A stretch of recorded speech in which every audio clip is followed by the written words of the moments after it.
안녕하세요. 오늘의 말씀 마태복음 2장 13절로 23절까지 말씀입니다. 요셉의 순종. 그들이 떠난 후에 주의 사자가 요셉에게 현몽하여 이르되 헤롯이 아기를 찾아 죽이려 하니 일어나 아기와 그의 어머니를 데리고 예굽으로 피하여 내가 내게 이르기까지 거기 있으라 하시니 요셉이 일어나서 밤에 아기와 그의 어머니를 데리고 예굽으로 떠나가 헤롯이 죽기까지 거기 있었으니 이는 주께서 선지자를 통하여 말씀하신 바 애굽으로부터 내 아들을 불렀다 함을 이루려 하심이라. 영아학살 사건. 이에 헤롯이 박사들에게 속은 줄 알고 심히 노하여 사람을 보내어 베들레헴과 그 모든 지경 안에 있는 사내 아이를 박사들에게 자세히 알아본 그때를 기준하여 2살부터 그 아래로 다 죽이니 이에 선지자 에레미야를 통하여 말씀하신 바 라마에서 슬퍼하며 크게 통곡하는 소리가 들리니 라헬이 그 자식을 위하여 애곡하는 것이라. 그가 자식이 없으므로 위로받기를 거절하였도다 함이 이루어졌느니라. 나사렛 사람. 헤롯이 죽은 후에 주의 사자가 애굽에서 요셉에게 현몽하여 이르되 일어나 아기와 그의 어머니를 데리고 이스라엘 땅으로 가라. 아기의 목숨을 찾던 자들이 죽었느니라 하시니 요셉이 일어나 아기와 그의 어머니를 데리고 이스라엘 땅으로 들어가니라. 그러나 아켈라오가 그의 아버지 헤롯을 이어 유대의 임금됨을 듣고 거기로 가기를 무서워하더니 꿈에 지시하심을 받아 갈릴리 지방으로 떠나가 나사렛이란 동네에 가서 사니 선지자로 하신 말씀에 나사렛 사람이라 칭하리라 하심을 이루려 함이로라. 그들이 떠난 후에 주의 사자가 요셉에게 현몽하여 이르되 하나님께서 말씀하시는 부분입니다. 꿈을 통하여서 애굽으로 피하라 이렇게 말씀하고 있지요. 애굽으로. 이 애굽으로 피하는 것은 예수님이 힘이 없어서가 아닙니다. 말씀을 이루기 위함입니다. 분명히 말씀하고 있죠. 애굽으로부터 내 아들을 불렀다 함을 이루려 하심이라 이렇게 말씀하고 있네요. 자, 이 부분은요. 출애굽기 4장 22절 말씀에서도 말씀하고 있는데요. 출애굽, 이집트에 탈출할 때 이스라엘 백성, 내 백성을 불렀다 하는 그 말씀 속에서 확인할 수가 있고요. 호세아 11장 1절 말씀에서 이 말씀을 다시 한 번 더 말하는 것을 우리가 살펴볼 수가 있습니다. 호세아 11장 1절 말씀이죠. 자, 이렇게 애굽으로 피하라. 왜냐하면 말씀을 이루기 위해서다 라는 것입니다. 하나님의 말씀을 위해서 때로는 우리가 공경에 처할 수도 있다 하는 것입니다. 자, 이때에 이와 같은 사건에 이끌어갈 때에 누구를 사용합니까? 바로 악인 헤롯을 사용합니다. 헤롯을 사용하죠. 헤롯을 사용하게 됩니다. 이 헤롯은 자신이 왕이었습니다. 자신이 아닌 다른 누군가가 왕이 된다는 것은 상상할 수가 없었지요. 그래서 그의 반응은 무엇이었습니까?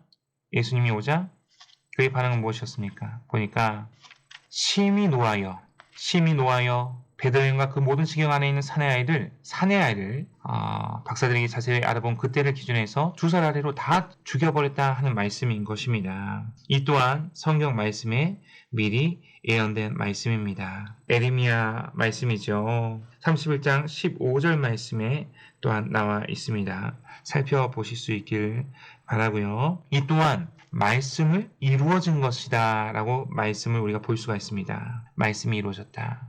말씀을 이루기 위하여서 예수님께서 애굽으로 피난 가게 되어졌고 또한 헤롯이 2살 이하의 2살 아래의 모든 사내 아이를 죽이는 것은 또한 예언된 바 말씀을 이룬 것이었다라고 말씀하고 있는 것이죠. 하나님의 말씀은 변개치 않는다. 하나님의 말씀하신 것은 분명하게 이루어진다 하는 것입니다.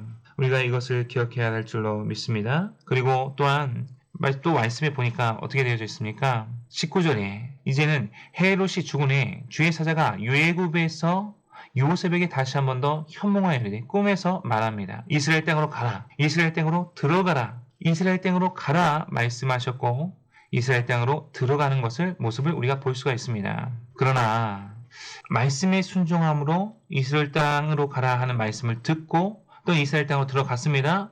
그러나 또 무엇이 또 우리 마음 가운데 피어나게 됩니까? 두려움이 피어나게 된다. 무서워하더니 표현되어 있죠. 무서워하더니.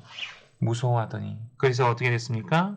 갈릴리 지붕으로 떠나가게 되고 나사렛이라는 동네에 가게 된다 하는 것입니다. 그런데 하나님을 사랑하는 자 곧 그의 뜻대로 부르심을 입은 자에게는 모든 것이 합력하여 선을 이루니라 말씀과 같이 이것 또한 하나님의 인도하심이었다 하는 것입니다. 자, 나사렛이라는 동네입니다. 나사렛. 자, 이 나사렛이라는 이름을 원어로 살펴보니 나차르가 됩니다. 나차르는 지키다, 보존하다 라는 뜻이죠.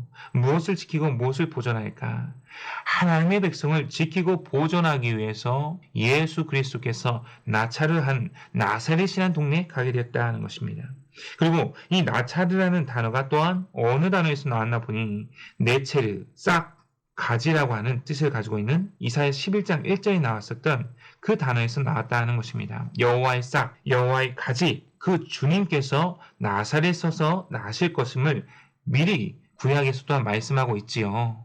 말씀한 그대로 예수님께서는 나사렛이라는 동네에 들어가게 되었다 하는 것입니다. 애굽으로 세상이라고 표현되어진 그 애굽으로 나아가게 됩니다. 무엇을 하기 위해서요? 말씀을 이루기 위해서 고난과 공경에 처하게 됩니다. 그리고요, 헤롯이 심히 노하였다, 다 죽였다 표현되고 있죠. 이 말씀에서는 예수님께서는요, 죽으셨습니다. 왜요?